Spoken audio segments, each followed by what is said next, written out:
Canada, and he will present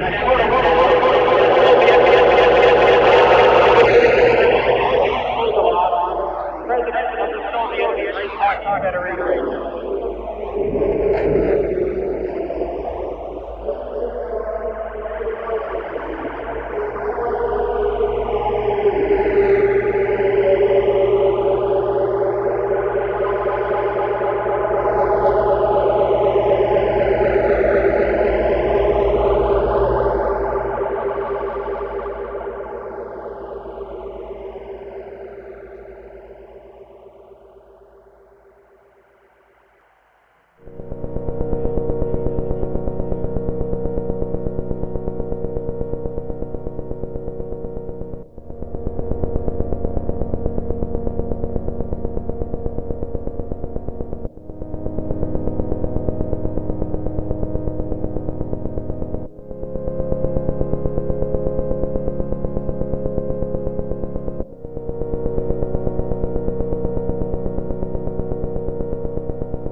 somewhat puzzled here, and to show the quality of the Canadian.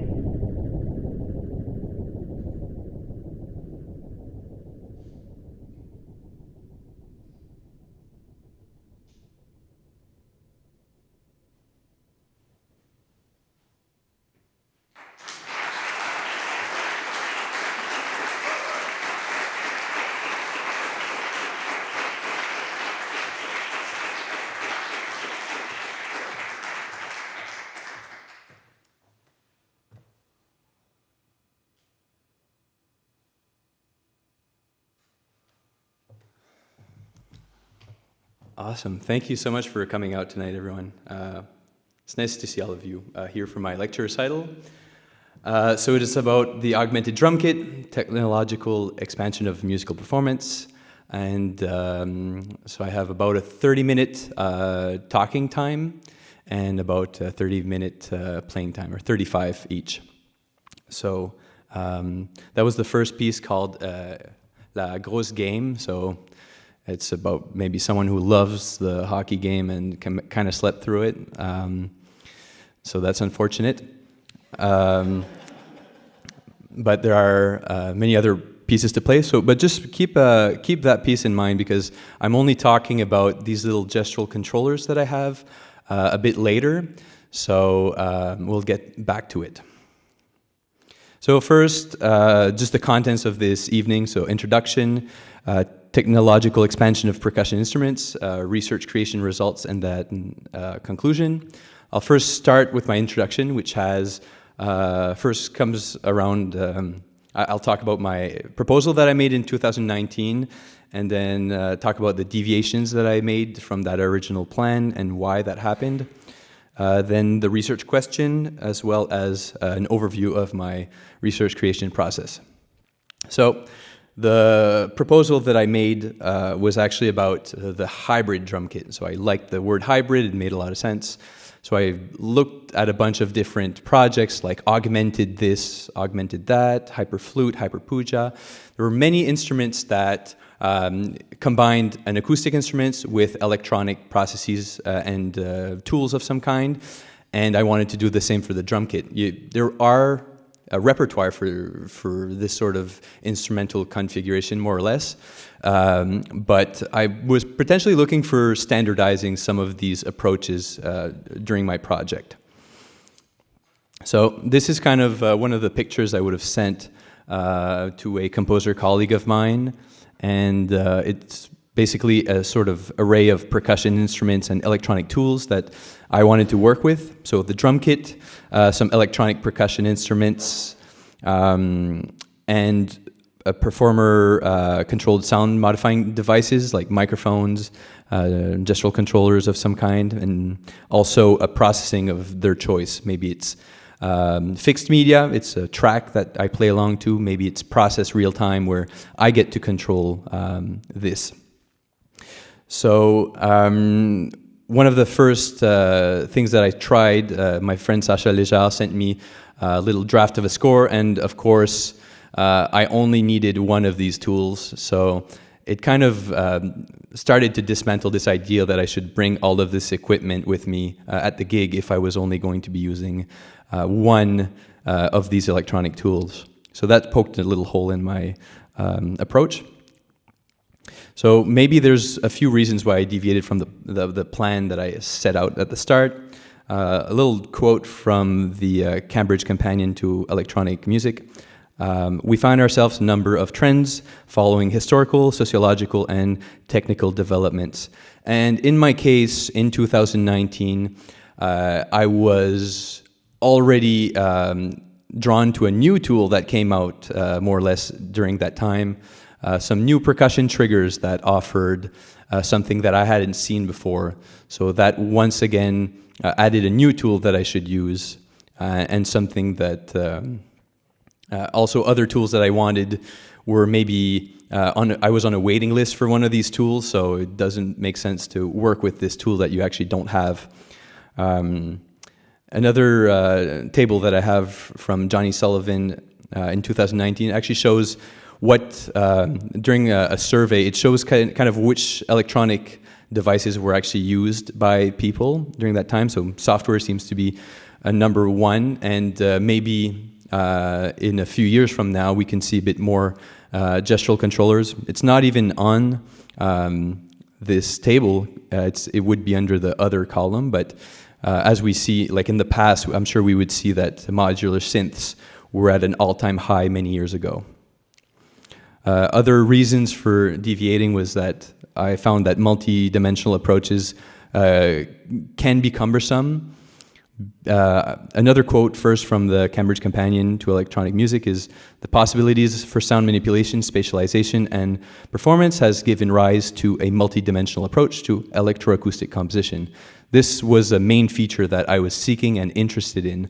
I wanted to create new things with different tools, but actually going through a few different projects, it was obvious that too many inputs can be cumbersome, and we actually had to maybe think of the actual artistic goal at the end and maybe choose which input to look at which time, or maybe just get rid of one of them altogether. And the last potential reason for deviating is that percussion is modular.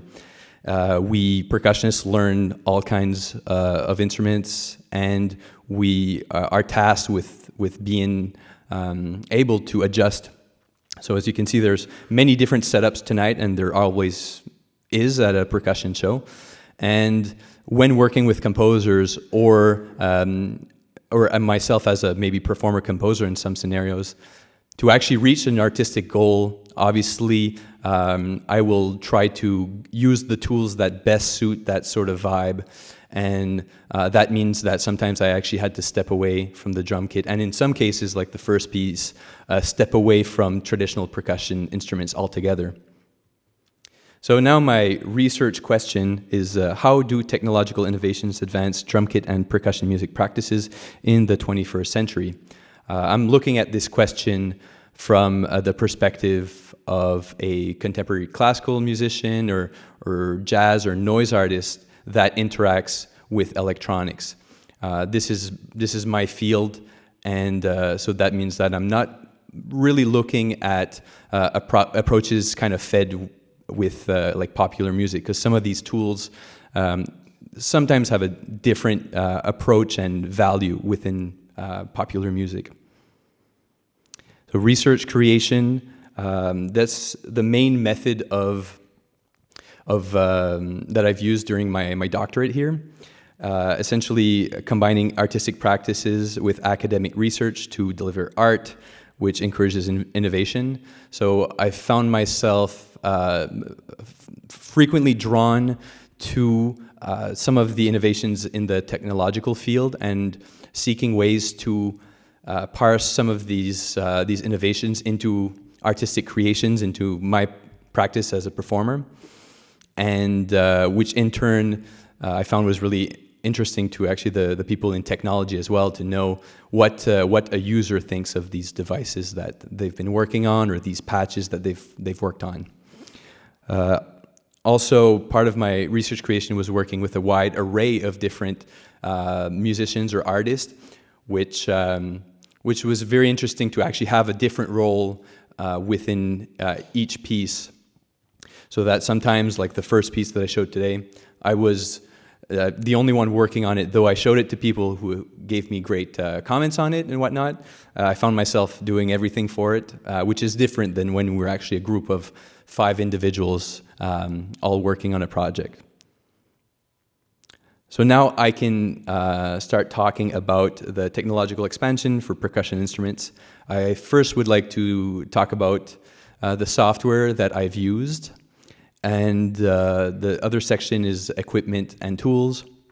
So for this presentation, I present these equipment and tools as 2 different segments, just because it makes more sense.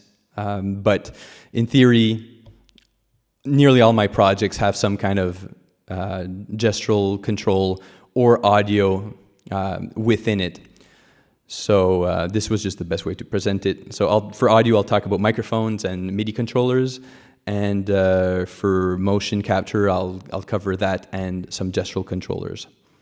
So for software, I was fortunate enough to work with many different softwares. You use the tools that you are familiar with. So when working with someone else that is more comfortable with Touch Designer or Resolume or so-and-so, this is, I guess, what we use. So as a performer, being able to work with all these softwares has been very important, knowing generally how these work and how to actually fix when something's broken. I remember actually Fabrice told me before I started looking into Macs, Martin, you should really learn the very basics of Macs so that you are able to change the tires if you get a flat. Like metaphor that this patch will crash and you'll be able to comfortably walk up on stage and click that button.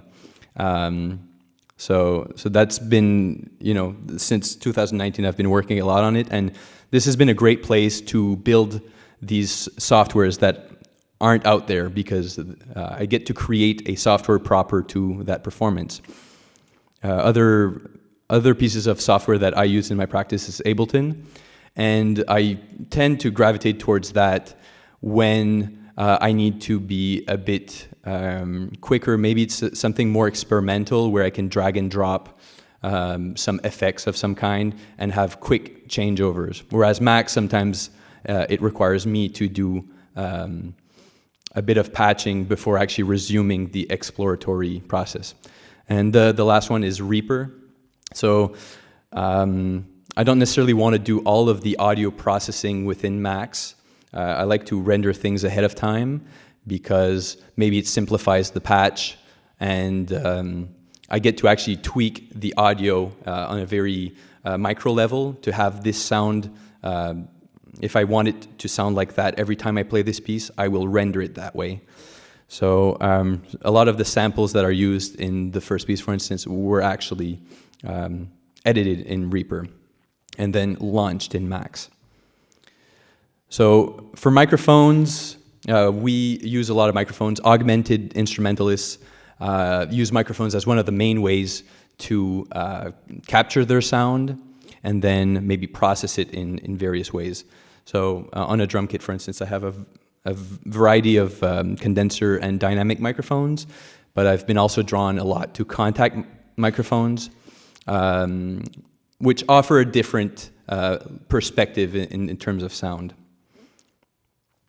I'll first show you an excerpt of La Rage, which is one of the first pieces that I played here around 2019 to 2020. And this piece uses many microphones, and one of the key features is that it actually has octaphonic sound. So it's these speakers surround the audience, and you as a listener are actually immersed in a moving sound. But unfortunately, we only have stereo for this little excerpt.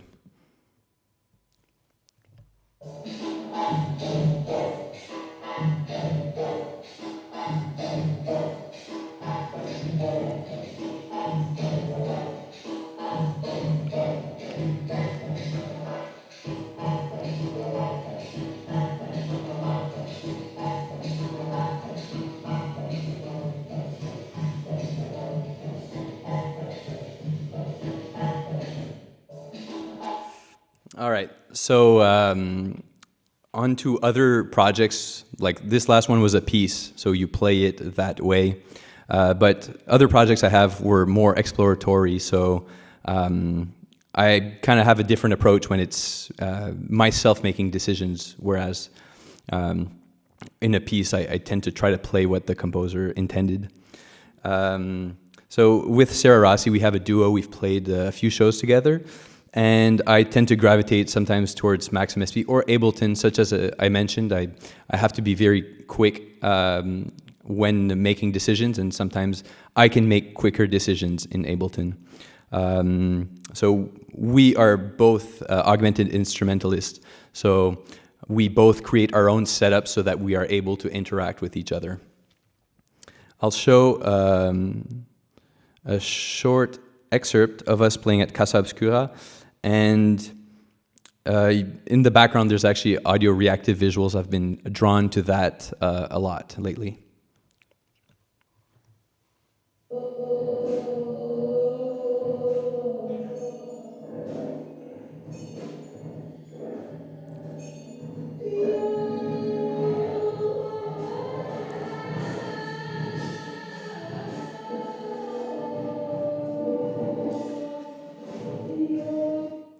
So for that, I probably used a contact mic. I definitely used Ableton, and also a pedal, which allowed me to make some of these quick changes.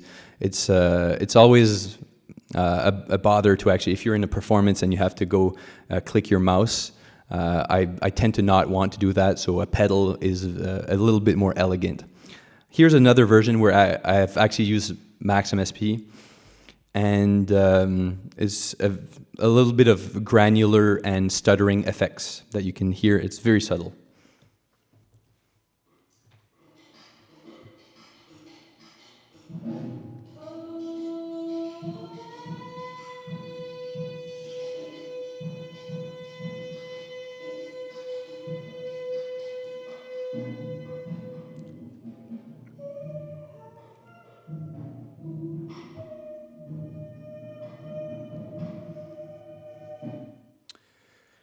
So along similar approaches of exploration, this is a piece that I've worked on with Emmanuel Lacopo and Pauline Paty. And for this particular performance, I, for one, am not in control of sound processing. Like I have microphones on my drum kit, but they're actually not used to amplify or process sounds in any way. These are actually just used to gather data about our performance. So we wrote a patch in Max MSP with some machine learning tools to essentially get the most information out of each stroke. So if I hit the cymbal, I get the most information out of that, and I hit the snare, I have information about that. And also this difference between the previous hit and the current one is some data that we can also use. So this project, I mentioned that data can be cumbersome or multidimensional approaches. This was one of those projects where we had so much data about our performance, and it was really too much data for actually it to be used in a meaningful manner for our needs. So we actually had to focus in on certain things, like maybe this particular visuals, we want the timbre to drive it, or we want the amplitude to drive it, or changes in any of these to actually drive the visuals. So I'll just show you an excerpt of what this can look like.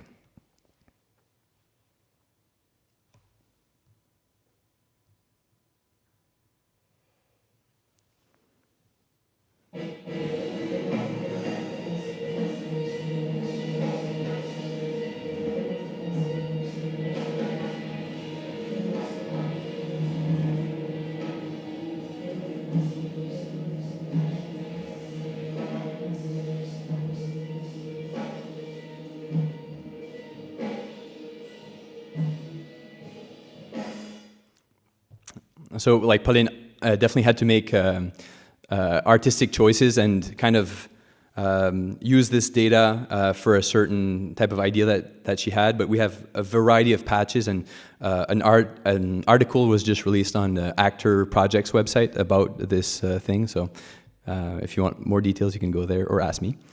Now I get to talk a little bit about MIDI controllers.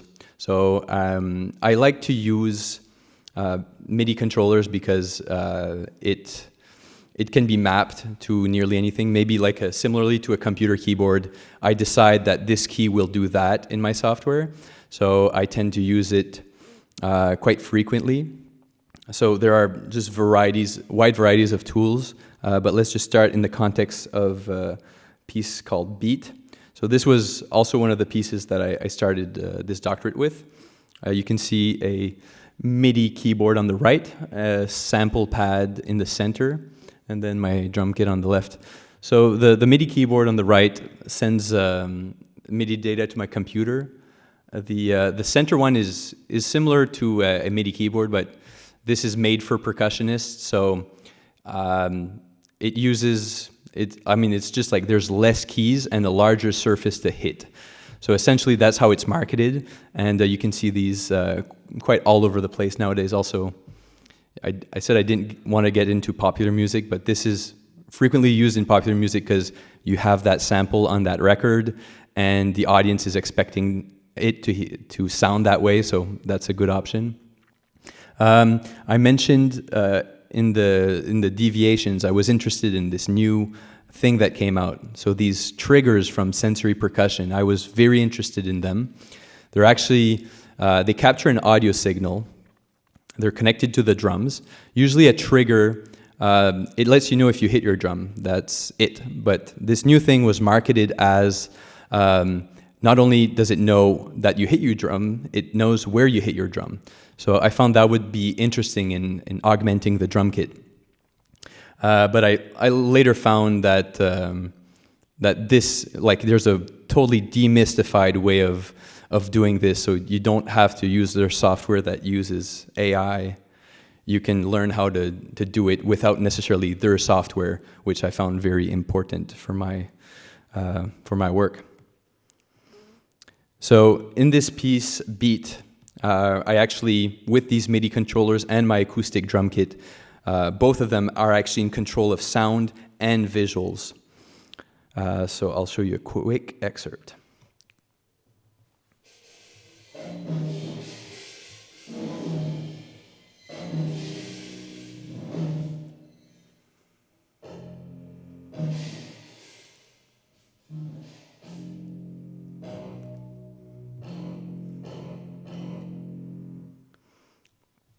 And I kept working with these triggers. I worked on a piece called Mossy with Sacha Leger and Jonah Haché. Jonah works in Resolume, and Sacha rendered a stereo file. So this is kind of a fixed media work where I play along to a track that is 12 minutes long. But one of the interesting things is I'm using these triggers that I mentioned to actually launch specific video effects. So if I hit the rim of my drum, this will launch effect A, and if I hit the center of my drum, it will launch effect B. I'll show you a quick excerpt of that.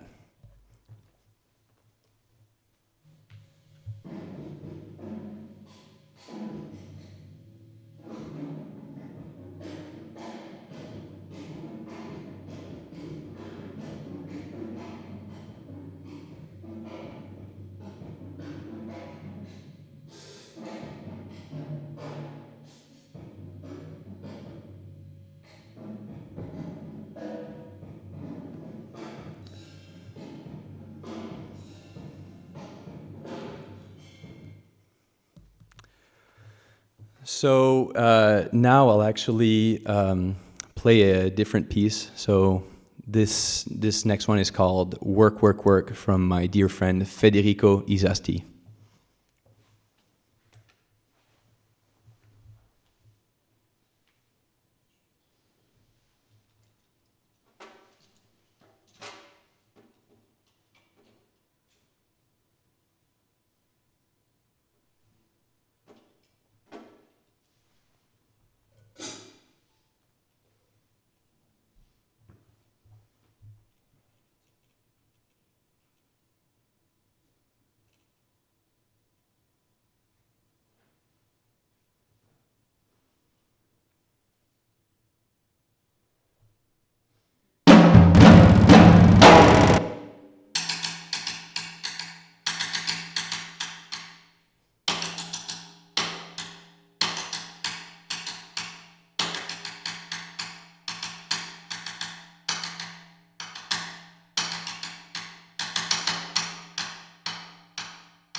Thank you very much. Yeah, I really enjoy this piece, and for this piece, it uses 4 microphones, but they're not always used, for processing. So the microphones are often being used to actually decide when the words come out or when the letters come out.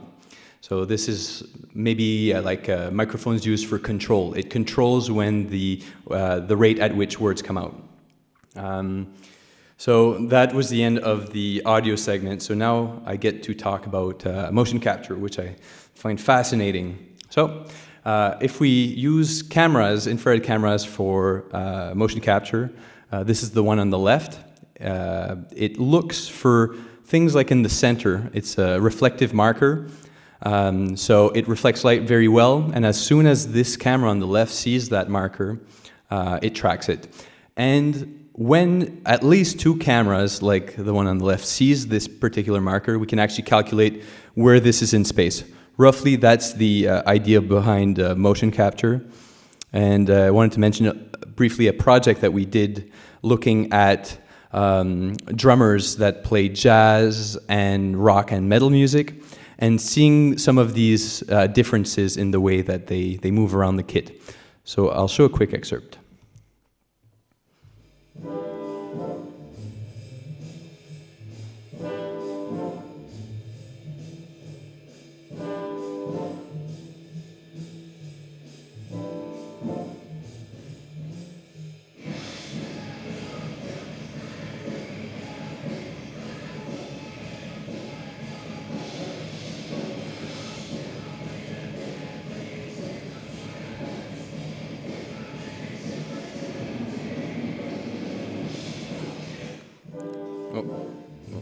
Sorry about that. Yeah, so there clearly are many differences, so it's nice to actually observe and analyze some of them. But for my performances, I don't necessarily want to gravitate towards that because having this in a concert hall doesn't make all that much sense, so I usually gravitate towards gestural controllers. So these are devices that basically collect gesture data, maybe positioning data, or they have different things that they look out for. So let's say a camera, we can use a regular RGB camera like the one you have on your phone. We can use some of that information to actually do some kind of gestural control. The piece that I started with, the grosse game, actually uses inertia measurement units. So in this controller, we actually have a gyroscope and accelerometer. So this sort of information lets my computer know where my hand is facing, more or less. And lastly, there is also microphones that can be used for gestural controllers. And, it's not really in the way you intended. Maybe similarly to how Federico used microphones, microphones can be a gestural controller. So for one piece that I played in this very hall called Squash 19, this is my instrument. It's a squash racket, equipped with an augmentation of a little microphone at the tip of it, a lavalier, and this is essentially what decides if I've hit the fake ball or not. So throughout the piece, I decide when the ball gets launched, and I don't know if you've ever taken a video. It's very windy outside. You hear the sound of that wind. Well, imagine the type of velocity you can get at the end of a squash racket. So this spike in the amplitude is actually what's driving this piece. Every time that I cross a certain amount of volume that brushes on the microphone, this is when you hear a sound. So let's just put this in context of a piece.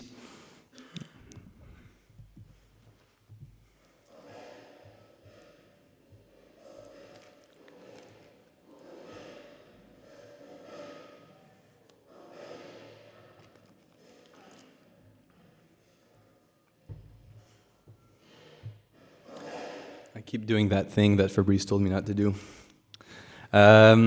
So the next piece is called Freeze, so by Jason Noble, and we also worked with Edu Meneses on making this technology work. So in 2013, Alexander Schubert came out with a piece called Laplace Tiger, which is the first piece of drum kit and gestural controllers. He uses Wii remotes, essentially, the video game Wii. Somehow, video games keep making its way into artistic practices. But we decided to actually make our own version, or I guess not our own version, but our own piece that uses similar tools. So for this piece, we actually have two modes. One mode is playing the drum kit like a normal percussionist would, and the second mode is actually mostly all gestural control, where what I do is I jab outwards to capture sounds or jab downwards to actually get rid of those sounds. And one thing that we learned, which was very, it was very informative, is that it's very difficult to actually separate drumming gestures from these outward or downward jab gestures. So for the piece, we actually ended up using a MIDI controller to ignore some of this data when it should not be playing. So when I was playing some of the drumming parts, I would have the pedal closed, and I would open the pedal only when I wanted these things to happen, just for a safety, because the piece really required it to start at the right time. We also eventually used the controllers that I'm using for the first piece, and some of the processes that actually decide if I'm jabbing down, jabbing up, jabbing right or left were actually first coded because of freeze. And the thing was that I was able to create these things that worked when I was testing them, but in practice with the drum kit, it didn't work. So the reason I actually created that piece was, one, because Fabrice told me I needed a gestural control piece for my recital. It made a lot of sense. And two, because I saw the potential of these tools, and maybe it makes sense to actually not have the drum kit at all when using these particular tools, so you can actually truly explore the depth of this as an instrument standalone. So let's just listen to a quick excerpt of Freeze.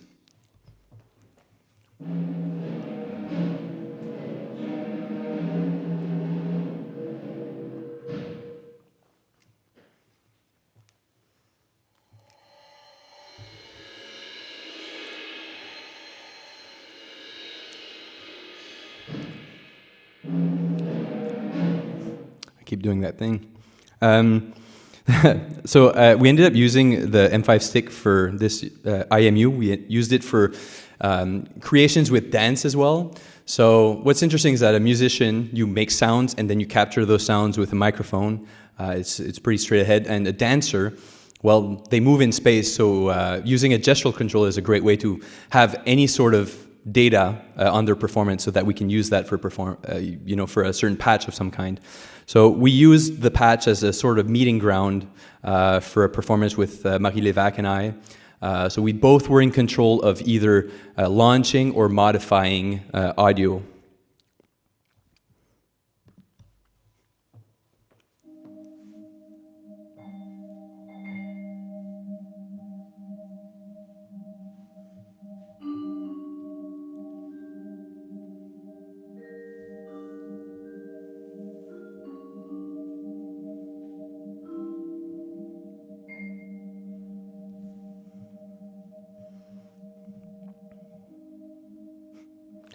There was many other sections, there was one of them where we actually have a drum duet. I play the acoustic drum, and Marie plays a fake drum that looks out for jabs. So any jabs outwards would actually launch some part of the drum kit. So that was very interesting for a type of musical interaction. Another way is actually using cameras. I'm going directly to, once again, a gaming type of device. So this is the Kinect. It's a depth sensing camera. And these cameras are actually coded to look out for human bodies. So when it sees a human body in space, it places joint markers on these bodies. And it looks like you see basically on the screen, there are many joints that you can have data from. So the big game is deciding which marker will be used for what kind of processing, or what kind of math should we use to use all of these markers. So in the image you actually see it's Bob Pritchard's software at UBC, which makes a great link between these Connect devices and our Max patches. One thing was that working with Max for this particular project was sometimes complicated, because you actually had to code some of these ideas. So we had to pause some of the exploration process in order to patch, and then we could try these ideas. But sometimes when you want a more direct approach, in my case, I tend to gravitate towards Ableton. So my friend Ben and I, we made this Max for Live device that allows us to do quite instant mapping from a certain point. You decide which point you want, and you decide where you want to map it. So this was very convenient when deciding, do I want a reverb for this effect? Do I want a delay for this effect? Before maybe hard coding it inside of Max MSP.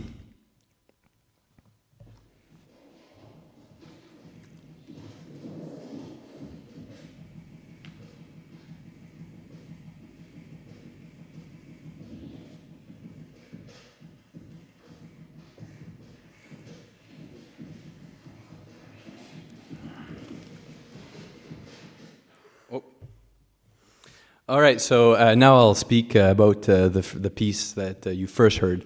So if you remember the piece, this is some of my inspiration for it. Besides the first idea that this person would just watch the hockey game, totally fall asleep watching this big game, and unfortunately missed all of it. So one of them is like it's essentially a meme, but you see this little dog, and you see this little dog with delay or distortion or chorus. I tried that for especially like the first section of the piece while falling asleep. And you can see on the right, it's the sleep cycle. And this was essentially the form of the piece, section from section, and some humoristic moments in between.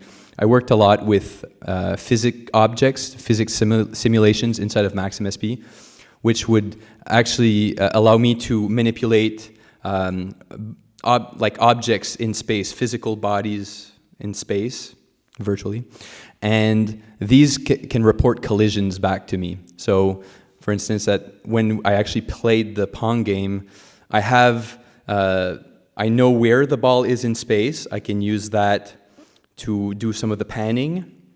I used some of the collisions to decide when the samples would be launched or not.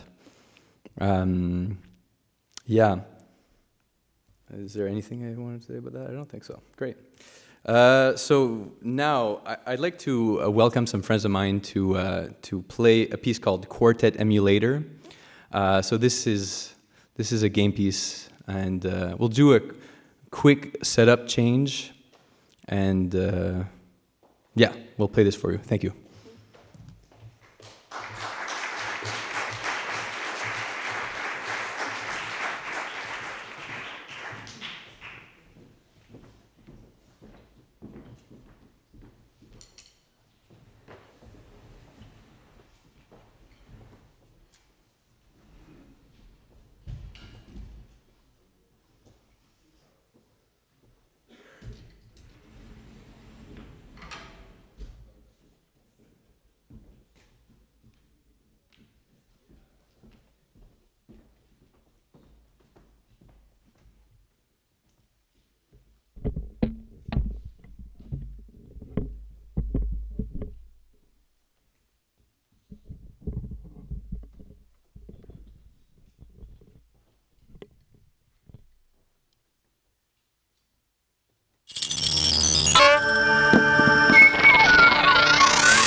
Welcome to the Quartet Emulator.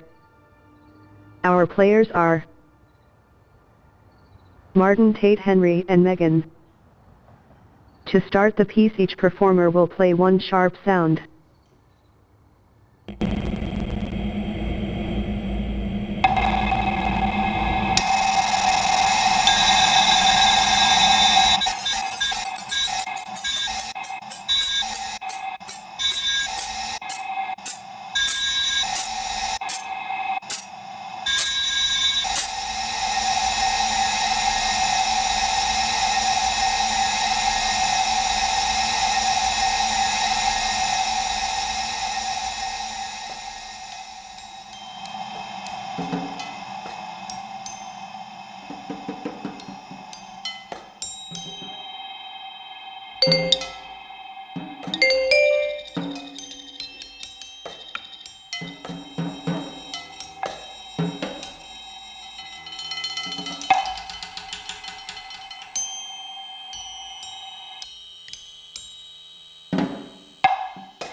That was a great performance.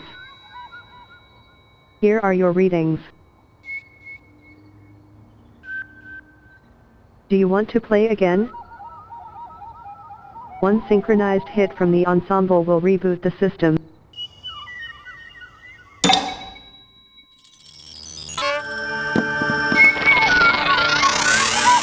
Welcome to the Quartet emulator. Our players are Martin, Tate, Henry, and Megan. To start the piece, each performer will play one sharp sound.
That was a great performance.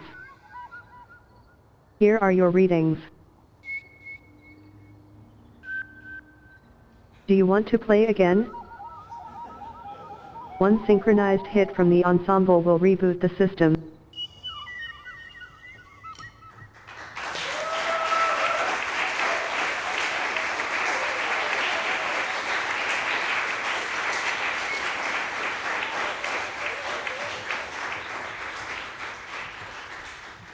That was Henry, Tate, and Megan accompanying me on that performance. So, yeah, give them a hand. Thank you.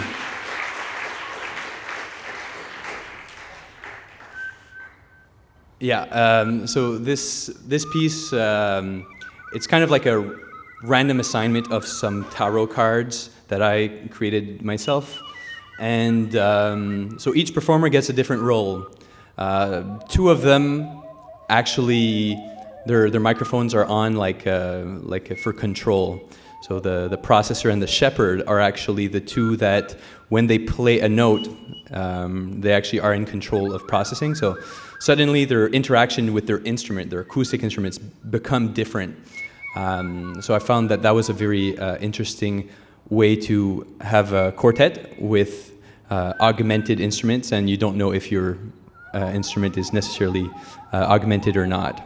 There are also prompts that you can see, like embody Yoko Ono or embody Keanu Reeves, that never came out tonight, and I found that quite unfortunate. I really like that prompt.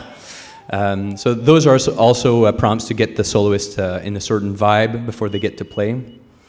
As you saw, the patch is actually created in a way that makes for repeat performances. So you could play a whole hour of this sort of thing and change players as long as you adjust the patch. I found that would be very fun for ensembles and just make maybe a 24-hour performance one day. That could be fun. And so this is actually kind of a game piece. So for people that aren't familiar with game pieces, it uses some of the gaming concepts, games of cards, and I use a bit of like video game inspiration in this piece. So like pieces like John Zorn were very loosely inspiring to what I personally did with this sort of game piece aspect. I think it's a whole lot of fun to actually have your instrument and you don't know exactly what role you're going to play in the ensemble. So I've got a quick wrap-up research creation results. So the exploratory process of a research creation, that's the whole thing. It's very exploratory, so that it makes sense that I would have deviated maybe from my set goals because I'm trying to get to artistic creations. And many of my deliverables are in some of the commentary that I have about all of these pieces. So much like tonight was a very condensed version of that, I plan to expand on all of the specific things that are in these pieces. And lastly, I want to find a way to have like a comparison strategy to actually talk about these pieces in a global sense. So I found this way to be a very useful tool to kind of compare some of these pieces because they have different setups and many different parameters and whatnot. So in Birnbaum 2005, the one on the left, it was actually, this sort of approach was used to compare augmented instruments. So I think it makes sense to be actually using this sort of approach when using my research creation and putting all of the pieces within this sort of approach. On the right, you can see it's been used also for comparing other digital instruments. So I decided to make my own with certain parameters that really I cared for. So I have input types, inputs, outputs, setup, calibration time, improvisational freedom, instrument type, and interaction type. So these are all things that I think are important to compare when looking at my particular research. So, and to go back all the way to my research question, it's not necessarily a one-liner answer because like the advancements of electronics in this sort of repertoire are ever changing, but I think at least I found a way to actually center it within my own research to actually make sense of it. So this is, if we look at the pieces that I played today, these are some of the ways that we can see a bit the different interaction that they have with a lot of the tools that they use.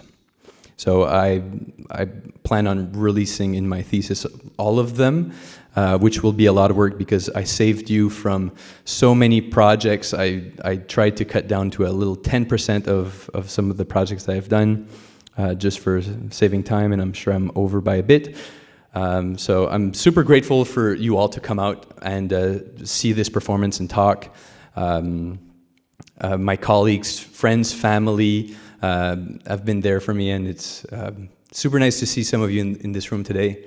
And lastly, to my jury, I couldn't have had a better atmosphere to be creating this sort of work. I find my interest falls between their area of expertise, and it gives really a project like this a chance. Yeah. So thank you very much. This is my bibliography if you want to read.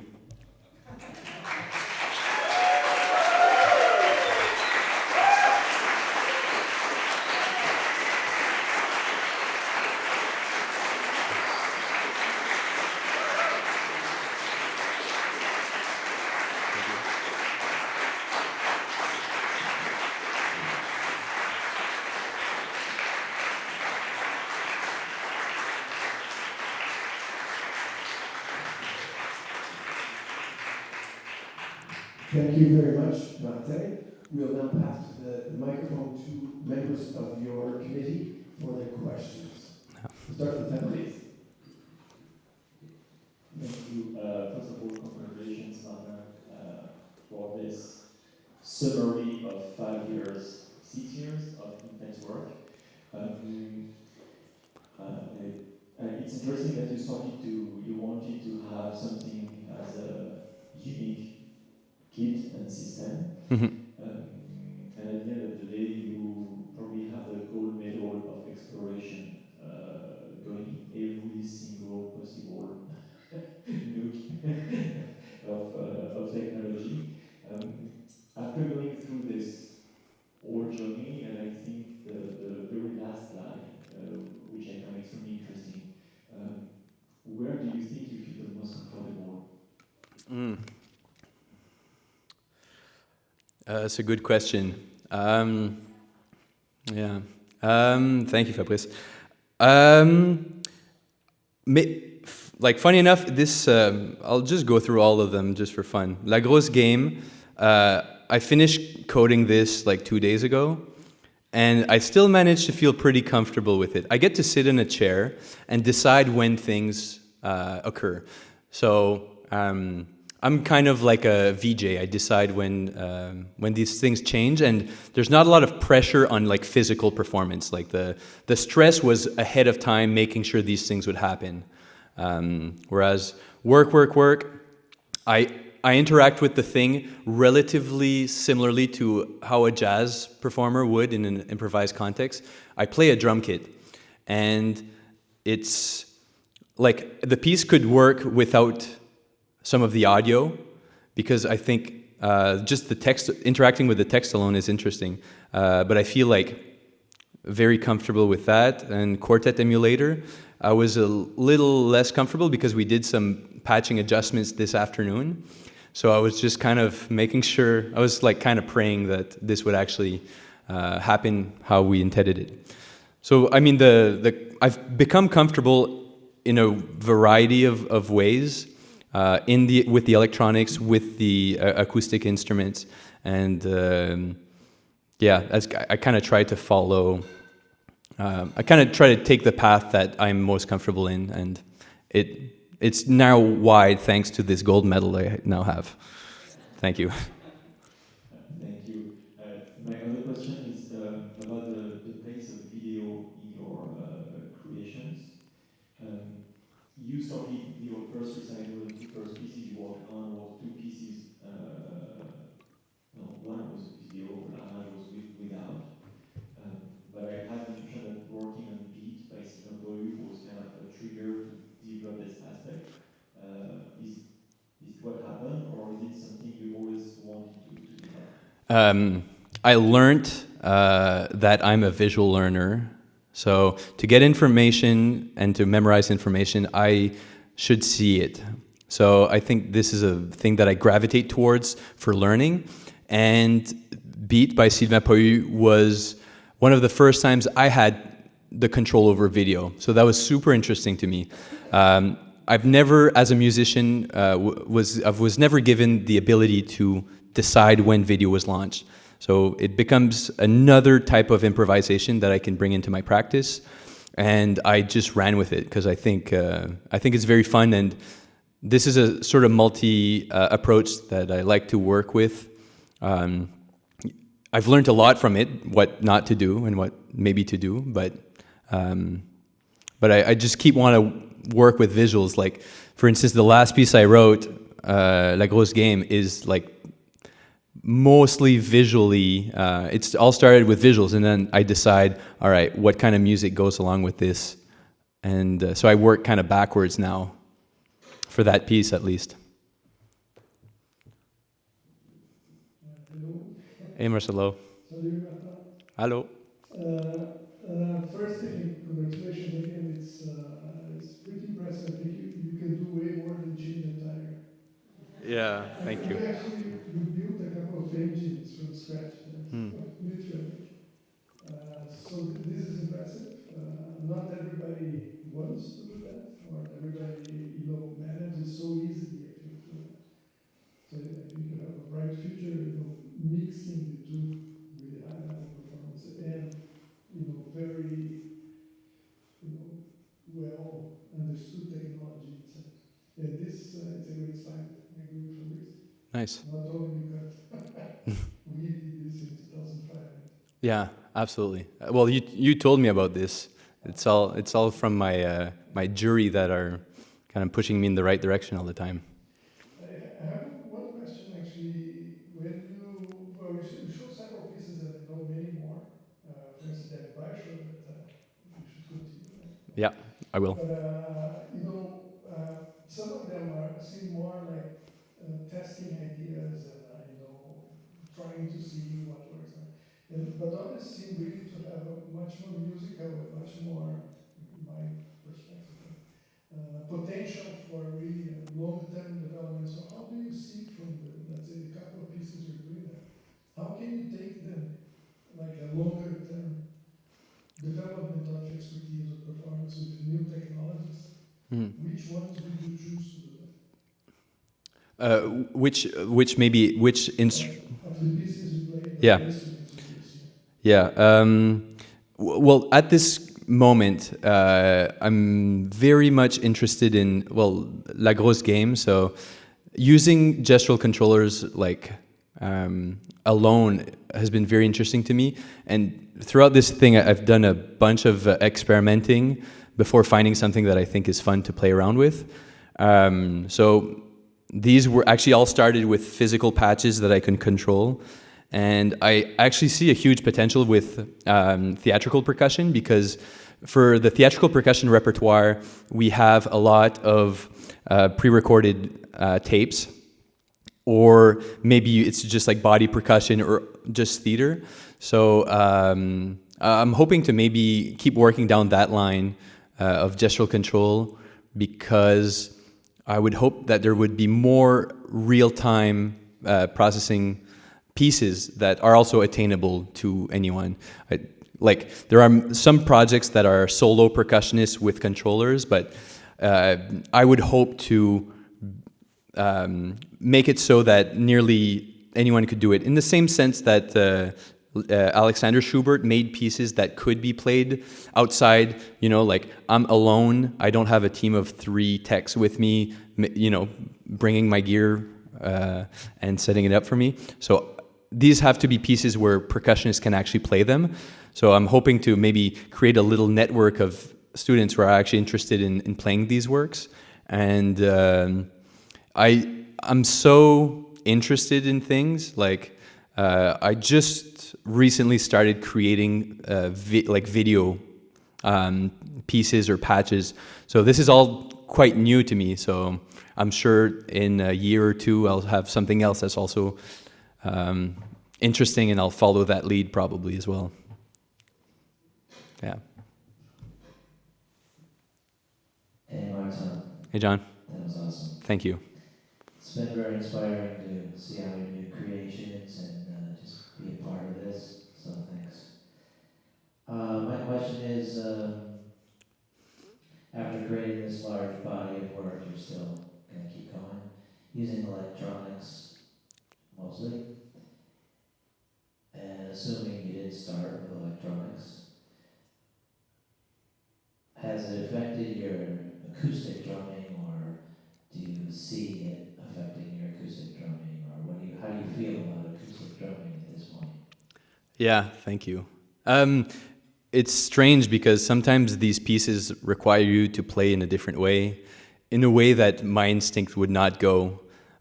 So learning how to interact with them is definitely pushes me to play in a certain way. Sometimes I have to hit louder for it to move on, or some technical like that I am stuck in. But I started playing fixed media pieces, and I was interested in that because within classical music we get to play solo repertoire, and I really miss bands or playing with new and interesting sounds. So some of the repertoire, the standard repertoire, I deviated from, and I kind of aimed towards fixed media. And then when I learned about live electronics, I went into that because I wanted to interact with electronics. I didn't want to just play with this track that's not going to follow me.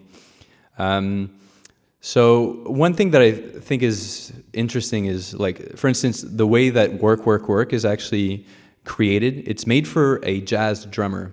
So a jazz drummer can play this piece, and it totally changes how you interact with the material. It's video that you're interacting with. It's some audio.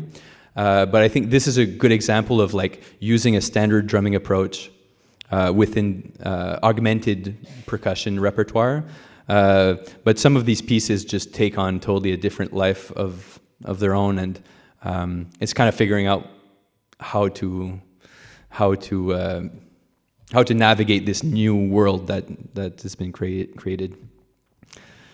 Yeah, I'm not sure if that answers much. Well, when you get back to your practice room and Yeah. there's no electronics, Yeah. I'm just wondering if you feel a difference now after mostly playing with electronics or using them in some way. Yeah, a lot of times it's really freeing. It's really strange, but I spend a lot of time troubleshooting. I spend most of my degree troubleshooting, which is, like, that's just the case for, like, a lot of the electronic things, especially when I'm the one composing it and learning through this process. But after 5 days of coding and trying to write this piece, and I show up at a drum kit, I'm like, I need it. And for some reason, something comes out that's like, it was totally missed, because I used to play way more. I used to drive my family insane just practicing. And then as soon as I got into computers, like, some of the practice time has been taken away from drumming and just sent into computers once more. But yeah, I really love having I'm looking forward to maybe playing just some actually standard repertoire, like through written pieces, just to get a big refresher maybe for the next year. But of course, I have some pieces to, like, maintain or upkeep if I want to play them again or something. But yeah. My second question, because I wrote this down twice for the first and second piece. Do you expect the listener or us as the audience to know what you're doing? Does that matter to you? I couldn't figure out what you're doing. I couldn't figure out if, like, oh, is he triggering that, or is it? Yeah. Sometimes I was like, is he triggering that, or is that there already? And then, like, if he's, I don't know. Yeah, totally. Yeah, sometimes I would hope people to catch on, and sometimes I don't want people to catch on. So I think maybe that's a large part of the preparation work, has to be in deciding what I want people to see and not see. And for instance, I mentioned Freeze, which is a piece by Gestural. I don't want people to see that I'm clicking a pedal, but I want people to see that I'm doing this.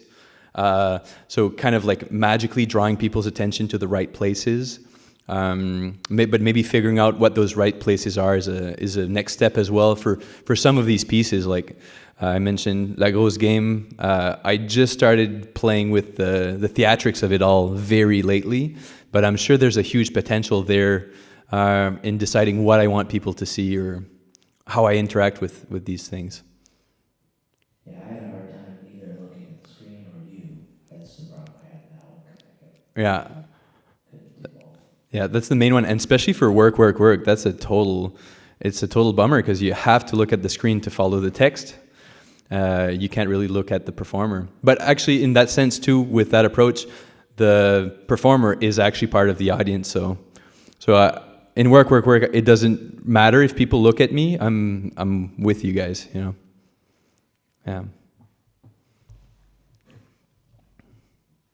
At this point in the lecture cycle, we turn over the floor to audience members if they have any questions. Yes. Thank you, Martin, for your presentation. Congratulations on all of your work. I have a question about, I guess, La Grosse game, and your comments about how writing for gestural controllers is something that you see progressing to in percussion theater and forming a group to explore this further and develop more pieces. I guess my question is, and this leads a little bit leading in from John's question, why a percussionist for that particular piece? Like you mentioned, you showed us excerpts from work that you've done with a dancer or someone else who would be comfortable in music. What benefits do you see, and how do you see this those kinds of work specifically, like the Rose game, being written for percussion? Yeah, good question. Yeah, in theory anyone like an actor could play it or a dancer could play it. I feel this has just been the case that like percussionists are just the ones that get given the slide whistle instead of the flute players, and this thing carries so far that like percussionists are just always willing to do something like out of the box, and many others in like different instrumentalists are definitely down for that. But I think it with the repertoire, it's like percussion is just so new that like it's kind of written in with this sort of invitation to be out there. Like there's not a lot, like the standard percussion repertoire is still young, and I feel like that brings an openness, and I'm in percussion, so but if ever a dancer or an actor would want to play this sort of thing, I'd be down for it. And also I'd love to actually use some of these things and some of the methods I've used and use that for other projects, creations or theatrical works of some kind, because this doesn't have to stay necessarily in percussion land. These sorts of things can be in any artistic creation or installation or, yeah. So would that have an effect on how your like the nomenclature for like how you write and explain your instructions? Yeah, that would, and also I've like everything that I've done has been mostly in text form. Like so far, I'm just explaining, and I like actually the way that La Rage is composed. There is an Excel sheet with you know which movement it is, you know which part of the movement it is, and the gestures are described. So I think I'd go for something like that, which also opens it up to anyone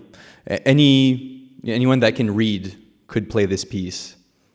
So I like that approach because it's pretty inclusive, and I'm trying to keep it the less expensive possible, because all these things cost money, but ideally, this could be done nearly anywhere. Thank you. I'm a painter, and I've always had this vision where because I'm a painting about music, and I had this idea where if somebody can go and touch, I tap on the painting, and then it makes noise compared to that instrument.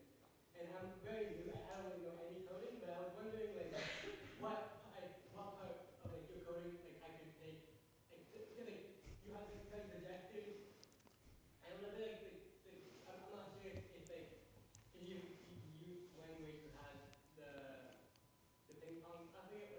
Yep.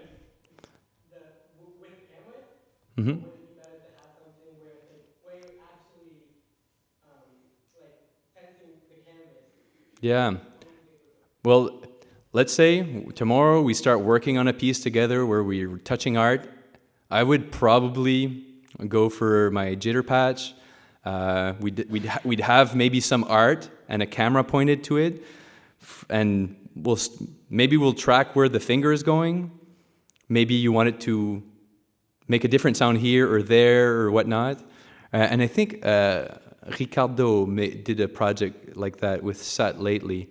But I think it's like just messing around and finding out, just trying things and seeing like what works best for the gestural controller. Like the information you have is actually your hand going to the thing and not necessarily the thing itself. So maybe if you're looking at, I want to hit that green blob there, the system will be movement. And it's not as specific as moving my finger here or here. So maybe a camera makes more sense, but it's all about trying things. Yeah. Very interesting how you use your patches to deliver a sort of specific sound that you capture from your acoustic instrument. How does the patch you use influence the way that people hear, your delivery and your interpretation of the performance, and how does that influence what they would see, for example, with like an audiovisual representation, where the visuals are reacting to your sound that are influenced by that specific patch? Just generally about these patches, they all have their different interaction coded in, let's say. But it's a really, like, as humans, we know physics, we know objects and how objects move. So when we see a collision, we expect a sound. So I've been trying to have things that don't piss off people, maybe. Like if you see something, if you see something happening, like there's a sound with it. And just the patching is like an endless process. Some of it feels creative, some of it feels very technical. Like all of the patches in La Grosse game, for instance, they are standalone things by themselves that you can interact with. But then putting all of that in one piece means a lot of optimization, closing this then, opening that then. So it's just, some of it is like not creative, but a lot of the creative part is just finding the right amount of what, when. So like if it's a gesture, maybe it's also deciding what kind of curve this data will have on, is it linear or not? And going through all of that and making sense of it, roughly. Yeah. Is there any more questions? Yes? I play a pitch percussion instrument, and so I'm curious to see how much, just in terms of patching, in terms of how much actually, what data is available in pitch percussion, because I find that with even pitch percussion, like not things like xylophones and glockenspiels, but something like a symphony, it has a definite pitch, but there's so much information there. I'm wondering, have you been able to assign, for example, like opening and closing gates, or triggering different effects with different pitches within the context of percussion, and like how, just from, for example, like a single microphone, how accurate can that be? Yes, thank you. It's funny. Who put you there? Because did I tell you to come? Because I. Thank you for I wasn't expecting this question. No, it's funny because I actually have some of that in Quartet Emulator. So the piece, so the spectrum is actually split into 40 bands, and so especially for the processor and the shepherd. So there's different interactions if they play a high note or a low note. So if they hit the rim of the drum, it'll turn the gate on, and if they hit the center of the drum, it'll turn the gate off. So I played around with that. That was one way to change this instrument and make it some kind of a controller as well. I guess one, just to continue that, would, so for example, if you bent the pitch up, using your elbow on top, for example, would you be able to determine the difference in pitch, even though you still have all of those other frequencies, they're just so, like, is that something that you're able to do? Yeah, there's like a few ways for pitch recognition that I've worked with. Like for that particular piece, I went for the roughest and largest differences because I'm hoping that this can be played by an instrument. A saxophonist can play a low and a high note. Great. So that's kind of the idea that I would have. But if this piece was more specific to one instrument, I could actually narrow this range down and have a bit more of an elegant patch going on. So maybe we have high, mid, and lows, or maybe we have that, or we can actually track the pitch more or less. We are able to do that in many ways. Flukoma, there's a way to do it in there.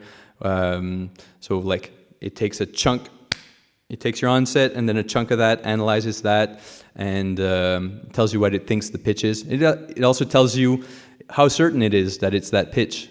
So maybe if it's noisy, you also have a rating of, that this is another type of data that you can use, but like thread carefully, because all these things connected to one another, it can become a mess, and maybe you don't get your point across. Oh, thank you. That was great. Cool. So if there are no further questions, I'd just like to congratulate you, Martin. And I want to speak for the whole committee and say we greatly look forward to seeing where your career will take you. And thank you very much, everyone, for coming. Yeah. Have a great evening. Thank you.